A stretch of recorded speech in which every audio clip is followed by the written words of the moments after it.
Hey everybody, welcome to Kelly's Kitchen. We got a few different meals here going for this week's meal prep. I do have some boiled eggs on. I always like to have boiled eggs in my fridge. I love to have just a hard-boiled egg, make an egg sandwich, or my son likes me to make them into deviled eggs and he loves eating them. So I have two pans going right now. In this pan here, let's talk about it first. We are making a burrito bowl. If you didn't know, I'm in a nutrition class for the next 8 weeks, and they have some new recipes, and I wanted to try them out and share with you. And of course, I'm going to epicure them. So this one here is a burrito bowl. The first thing I did was I cut up an onion, and I sauteed it a little bit with oil, and then I added a pound of ground beef. So that's in there. It's pretty well all fried up. It's looking pretty good. And now, the things we're going to add to it. So one of the things we're going to add to it is pinto beans. And I didn't realize, because it's been a while since I've done beans, but these pinto beans, which are cheaper, way cheaper, I took 2/3 of a cup and I'm to soak them overnight. So of course I didn't think of that till this morning. So they're in my fridge in water, and you add 2/3 of water on top. It says rinse the beans, cover with 2 inches, 5 centimeters of cold water, and soak overnight. Then I'm going to put them in a large saucepan, cover with another 5 centimeters of cold water. I assume I rinse the other water out, and bring them to a boil. But I'm going to bring them to a boil and then cover and simmer for 35 to 45 minutes. So that's quite a process to make these beans, but it is better for you if that is something you're interested in, and it's far healthier for you.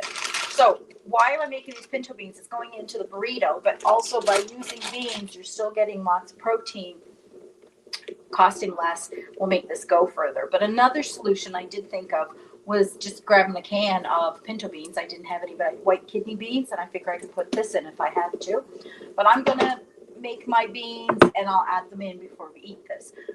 So another thing to remember is I use 2/3 cup of beans. So once you add the water and you boil it, it'll make 3 times that. So if you do a 1/3 cup, it'll make 1 cup of beans once it's boiled. Does that make sense? Okay, and the other thing we want to put in here is we want to add rice, a 1/3 cup of rice. Now, I'm trying to clean out my freezer for anybody that's been following me. So my cupboards are also a little bare, and I didn't have any of the rice they call for jasmine rice. So what I'm going to use is, I have the sushi rice, and I'm not sure if that's going to work, but we're going to find out. I only need a 1/3 cup. I don't see my 1/3 cup measure, so we're just going to eye it. Yeah, we're going to pour that in there. I figure rice is rice, just a different one. This is a sushi rice. If I didn't tell you that, I'm just using it because I have it. Okay, so put rice in there. We're going to add 2 cups of diced tomatoes. So I have my tomatoes here that are diced. And I need a cup measurement. And we are going to pour 2 cups of this in. Hopefully this doesn't spill everywhere. Okay.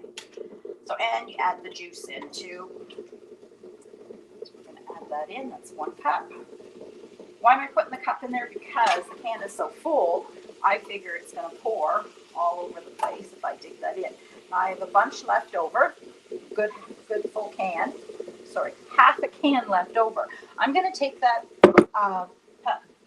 take those tomatoes, and I'm going to put it in a dish with our poco pican. And this I will use to make a salsa. And I'll have that with nacho chips. All right, so the tomatoes are in with the juices from the can. Yeah, and then you're going to add some chicken broth. So I need 2 cups of chicken broth. So I'm going to use our Nourish broth, and I believe it's a tablespoon to a cup. 1 cup of boiling water, 1.5 teaspoons. So we need to boil the water. I don't know if it has to be boiled, but we're going to boil 2 cups. We're going to need a little more water. Okay, there we go. Get that boiled. All right. Water is getting hot. And then you're going to add taco seasoning. So I'll use my taco seasoning. 2 teaspoons, it says. Oh, brand new. 2 teaspoons of taco seasoning. Now, our taco seasoning has very low sodium. So I'm going to add a little more is what I'm going to do. That's up to you. You might find you need to add a little bit of salt because, again, it is very low sodium. That way you can control what goes into that. All right. We need to add this soup. So we're going to put that in. Mix that up. And as soon as I have my soup, the rice will draw in the soup and cook the rice so that you don't have hard soup in there. And I want to put a lid on everything. So stir in the rice, the beans, the tomatoes, the broth, the taco, and then you're going to cover and cook on low heat for 10 to 12 minutes. And when that's done, then you're going to add the cheese. And it calls for, I'd say good, probably almost a cup of cheddar cheese, shredded. And then you bake it in the oven for 8 to 10 minutes until the cheese is melted. So it's great to use a pan like this that goes from the stove to your oven. If you don't have that, like I'll have all this made, I'm going to put it in a dish, and then my casserole dish will go in the oven. This pan will go in, but I'm prepping my meals for the week, and I will just pop it in the oven and melt the cheese. Or actually, to be honest with you, I'll probably pop it in the microwave and do it. Okay, so here's 2 cups of water, boiling water, and our Nourish broth.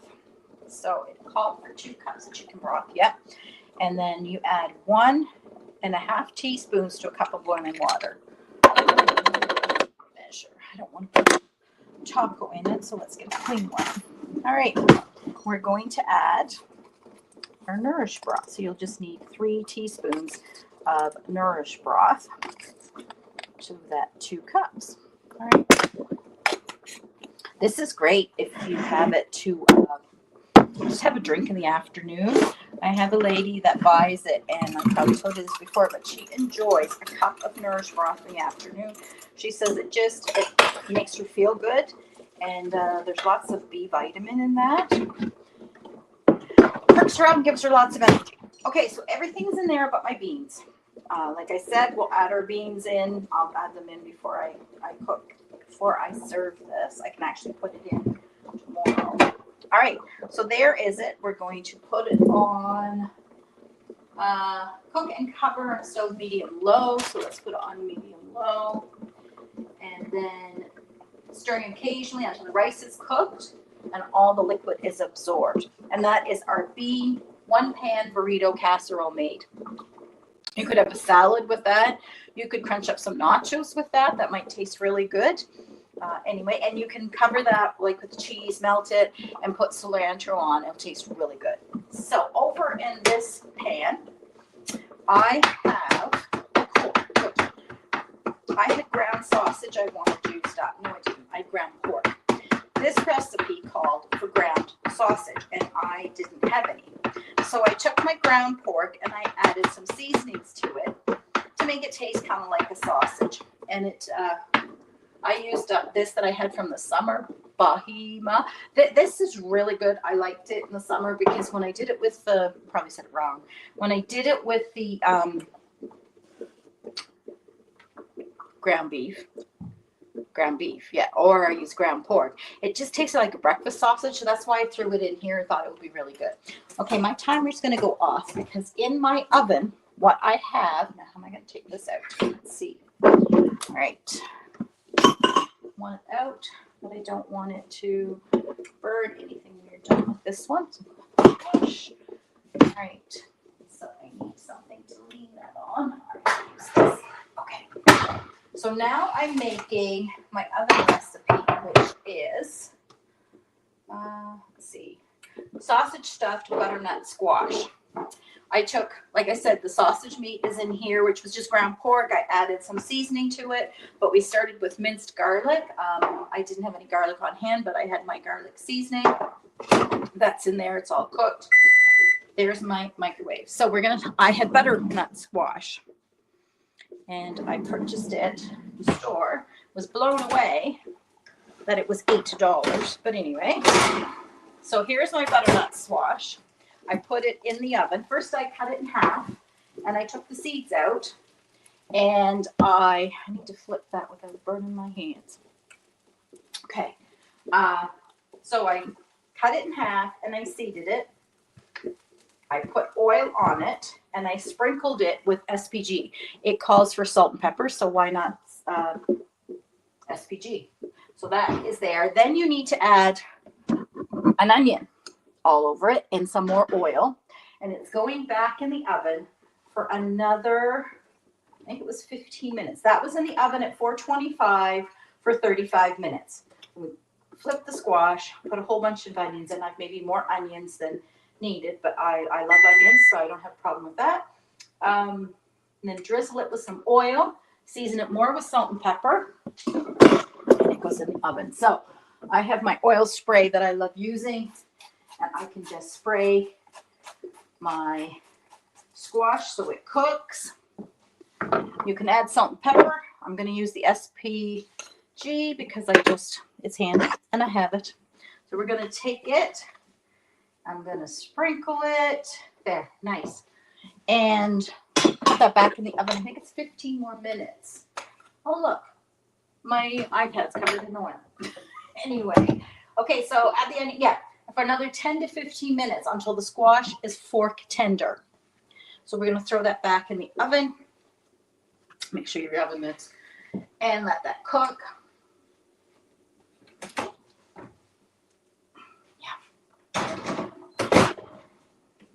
All right, so then you're going to take the sauce. Oh, let's put the timer on.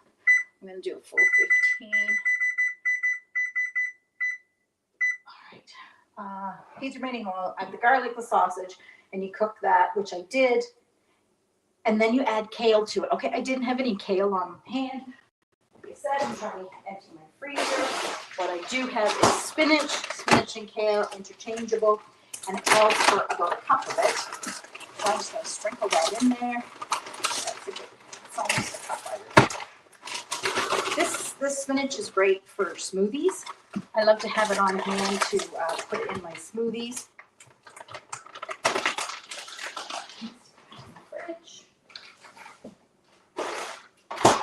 And then I'm just going to cook that with the spinach. If you use kale, you'd have to wait till it wilted.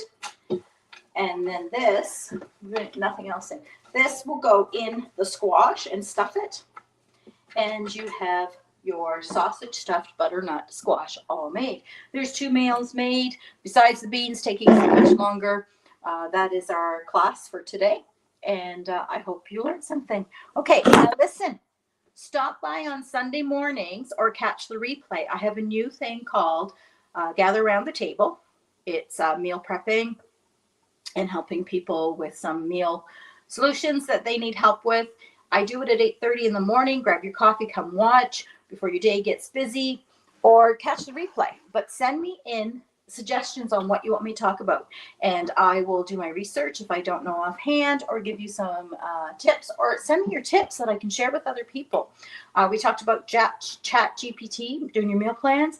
This morning we talked about making themes for your days to help you on your planning, but that is in my group, my community group. If you're not part of that community group and you're seeing this somewhere else, get a hold of me and let's get into that group and help each other with our meal plans. Okay, everybody, have a wonderful day. Take care.